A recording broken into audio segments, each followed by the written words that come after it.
시포 태풍 하이선이 7일 한반도를 관통할 것으로 전망됩니다. 앞선 태풍보다 세기가 강할 것으로 예측되면서 충남에서도 시설물을 점검하는 등 대비에 나서고 있습니다. 최근 잇따른 태풍에도 갯벌에서 어패류를 채취하는 해로질이 계속되고 있습니다. 자칫하면 큰 사고로 이어질 수 있는 만큼 해경이 단속을 강화하고 나섰습니다. 독일 글로벌 기업이 당진에 자동차용 배터리팩 생산 공장을 건립합니다. 투자 규모만 1,300억 원으로 충남도 당진시와 4일 관련 협약을 체결했습니다. 청양군이 종이 상품권에 이어 최근 모바일 상품권을 출시했습니다. 10% 할인 판매에 카드 수수료가 없어 시민과 소상공인은 물론 지역 경제에도 도움이 될 것으로 기대를 모으고 있습니다.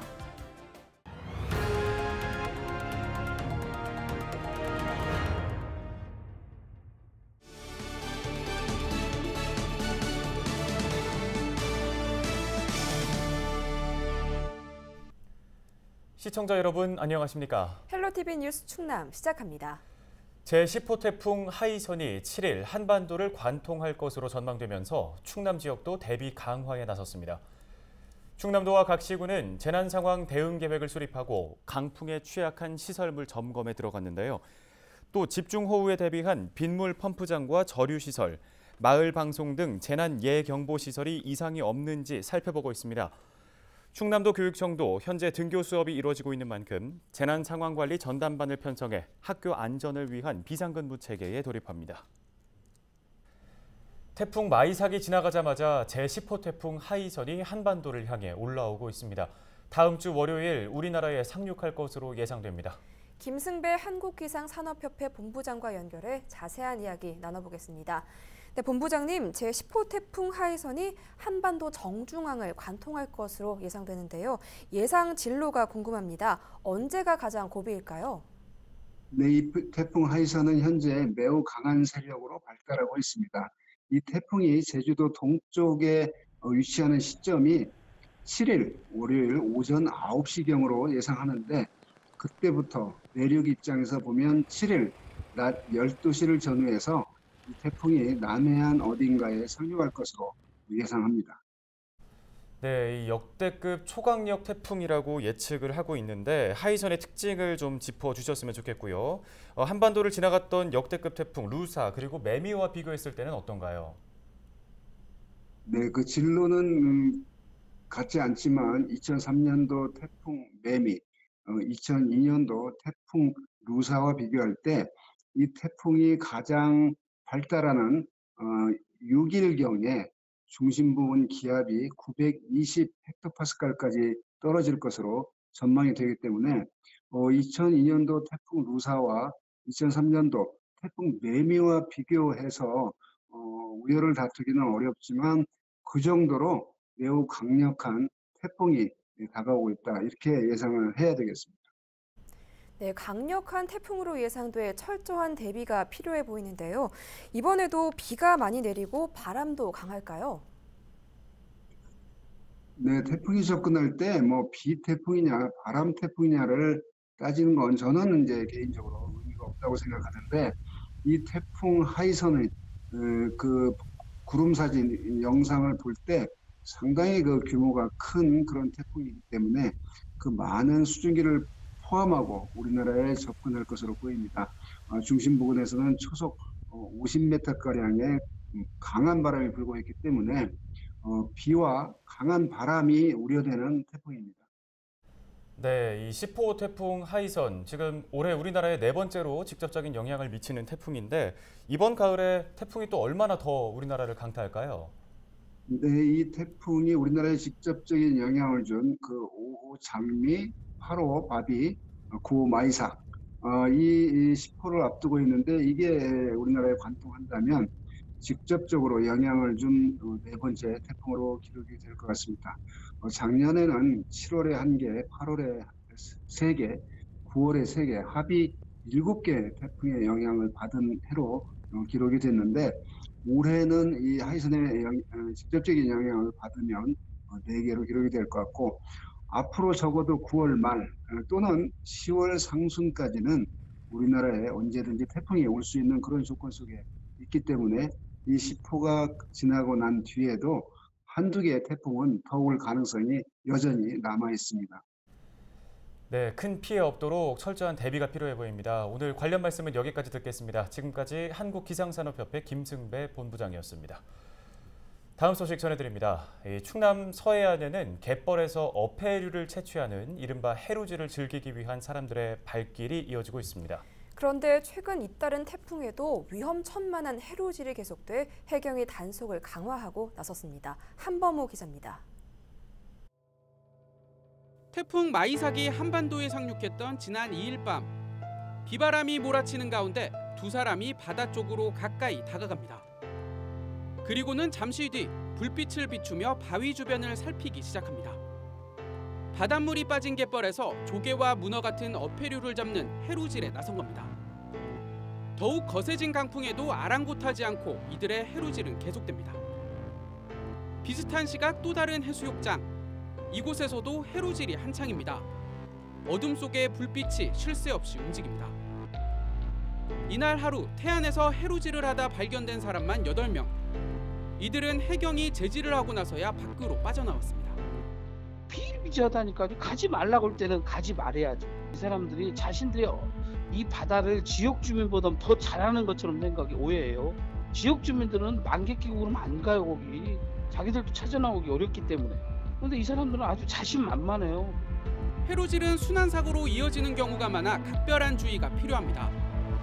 서해안 밀물 속도는 시속 10km 이상으로 성인 걸음의 3배 정도. 순식간에 물살에 휩쓸릴 수 있습니다. 실제로 최근 5년 동안 충남 서해안에서 발생한 사고만 70건. 118명이 고립되거나 물에 빠졌는데 10명은 숨지거나 실종됐습니다. 특히 태풍으로 강풍이 불 때는 더욱 위험합니다. 갑자기 해일이 일어나거나 너울성 파도가 덮칠 수 있기 때문입니다. 사고를 당할 경우 구조 작업도 어렵습니다.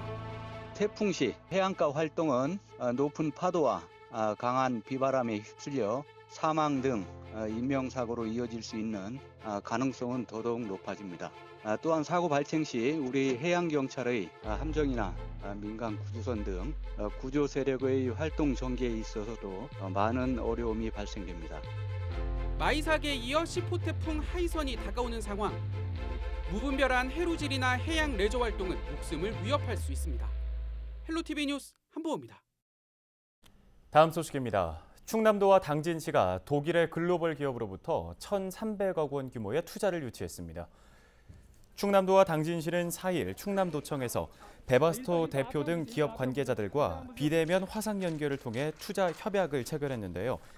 이번 협약으로 독일 베바스토사는 당진의 신설 법인을 설립하고 당진 송산 외국인 투자 지역 내 4만여 제곱미터 부지에 자동차용 배터리팩 생산 공장을 건립합니다. 또 두 기관은 지역 인력 우선 채용과 지역 생산품 소비 촉진에 협력하기로 약속했습니다. 이 지자체마다 앞다퉈서 지역 상품권을 발행하고 있죠. 청량에서는 종이 상품권에 이어 최근 모바일 상품권을 내놓는데요. 사용하기에 편리해 지역 경제를 살리는 데 효자 노릇을 톡톡히 하고 있다고 합니다. 취재의 김단비 기자입니다. 청양 시내의 한 식당. 식사를 마친 손님이 스마트폰을 꺼내 계산을 합니다. 스마트폰으로 QR코드를 찍기만 하면 모바일 상품권으로 자동 결제되는 방식입니다. 모바일 상품권은 지자체 전용 어플을 통해 구매할 수 있습니다. 12월까지는 10% 할인 판매되고 있어 그만큼 소비자에게 이득입니다. 코로나19로 타격을 입은 소상공인에게도 반가운 손님입니다. 신용카드와 달리 카드 수수료가 들지 않습니다. 종이 상품권과 다르게 잔돈을 거슬러 줄 필요도 없습니다. 은행에 가서 돈으로 바꾸는 번거로움도 사라졌습니다. 모바일 상품권 도입 후 은행에 직접 가지 않아도 자동으로 3일 이내 환전이 되어 가맹주점 입장에서는 편리해졌습니다. 또 수수료도 발생하지 않아 도움이 많이 되고 있습니다. 지자체 입장에서는 기존 종이 상품권의 단점이었던 불법 환전 부정을 막을 수 있습니다. 종이 상품권보다 300곳 이상 부족한 가맹점 수는 QR키트 무료 지원 등으로 추가 확보하겠다는 방침입니다. 부정유통 최소화를 통해서 지역 내 자본 유출을 방지할 수 있어서 그래서 도입하게 되었습니다. 9월에서 10월에 추가 1억 원을 추가 발행을 통해서 12월까지 10% 할인을 통해서 계속 이제 추진을 할 예정이고. 청약 모바일 상품권은 발행 2달 만에 80%가 판매될 정도로 호응을 얻고 있는 상황. 소상공인에게도 가게 살림에도 보탬이 되는 지역 상품권이 경제를 살리는 대안으로 주목받고 있습니다. 헬로티비 뉴스 김담입니다. 충남도가 최근 집중호우와 태풍 피해를 입은 지역을 대상으로 지적 측량 수수료를 최대 전액 감면하기로 했습니다. 등록 전환과 분할, 경계 복원 등이 필요한 주민은 기초지자체장에게 피해 사실 확인서를 발급받아 3개월 안에 한국국토정보공사나 민간 지적측량 수행업체에 신청하면 됩니다. 주거용 건물이 피해를 입었을 경우에는 수수료 전액을, 그 외 시설 피해에 대해서는 50%를 감면할 예정입니다. 피해 지역의 신속한 복구를 위한 지적측량 수수료 감면 지원은 2022년까지 시행됩니다. 코로나19 확산으로 4일 충남 7개 학교에서 등교 수업이 이루어지지 못했습니다. 교육부가 4일 오전 10시를 기준으로 발표한 자료를 보면 충남에서는 7개 학교가 등교 대신 원격 수업으로 전환됐습니다. 인근 충북에서는 315곳이, 대전에서는 3곳이 원격 수업을 실시했습니다. 전국적으로는 8,200여 학교가 등교를 중단한 상태입니다. 소규모 집단 감염이 전국 곳곳에서 발생하면서 지난달 26일부터 등교 수업을 중단한 학교 수는 매일 최다 기록을 경신하고 있습니다. 고등학생들이 다른 학교나 대학교의 수업을 들을 수 있는 참학력 공동교육과정이 다시 운영됩니다. 충남도 교육청은 2학기 지역 연계 온라인 참학력 공동교육과정을 7일부터 시작한다고 밝혔습니다. 참학력 공동교육과정은 학생들이 원하는 다양한 교과를 개설하기 위해 학교 간 협력 또는 대학과 연계해 운영됩니다. 2학기에는 교육학과 논술 등 교양 과목을 비롯한 진로 선택 교과, 전문 교과 등이 개설됐습니다.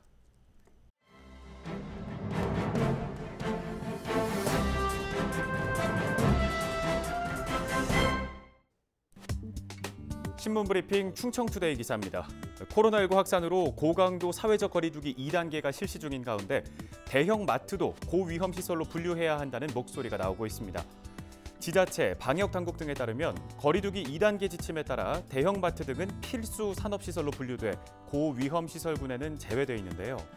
불특정 다수가 이용하는 곳이지만 생필품을 판매한다는 특수성을 고려해 저위험시설로 분류된 겁니다. 이에 따라 방역수칙 준수를 권고하는 선에서 운영이 되고 있는 건데요. 확진자 동선에 대형마트가 심심치 않게 등장하는 곳임에도 불구하고 저위험시설로 분류되자 일각에서는 대형마트가 방역의 사각지대라는 우려가 제기됩니다. 감성주점, 실내체육시설, 장례식장, 일부 카페 등 QR코드나 수기로 출입자를 관리하거나 발열 체크를 의무적으로 해야 하는 고위험시설과 달리 하루에도 수천 명이 다녀가는 대형마트는 이를 지키지 않아도 별다른 제재를 받지 않기 때문이죠. 불안감을 느낀 시민들은 대형마트도 핵심 방역수칙 준수 의무 시설로 분류돼야 한다는 의견을 내놓고 있습니다. 한 대전 시민은 대형마트에 안 갈 수도 없고 또 가자니 너무 많은 사람들이 몰려 두려운 장소가 되고 있다며 실내에 50인 이상 모일 수 없는 것으로 알고 있는데 대형마트는 수백 명의 사람들이 모여 있는데도 발열 체크도 없이 출입을 시킨다는 건 도무지 이해할 수 없다고 지적했습니다. 한편 관계 당국은 이런 우려에 대해 다중이용시설 분류는 정부가 지난 5월 말 마련한 위험 지표에 따른 것이라고 설명했습니다. 신문브리핑이었습니다.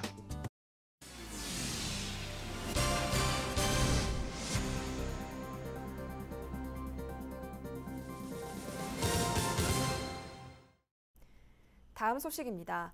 충남도가 철새 도래지에 대한 축산 차량 출입 통제를 9월부터 시행하고 있습니다.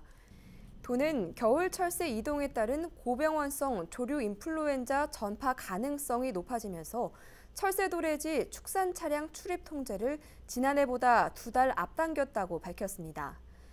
통제 대상은 철새 도래지 19곳으로 내년 3월까지 축산 차량 출입이 통제됩니다. 충남도가 지난달 철새 도래지를 중심으로 축산 관련 차량 이동 현황을 분석한 결과 하루 평균 23대의 차량이 철새 도래지 주변 도로를 경유하고 있는 것으로 나타났습니다.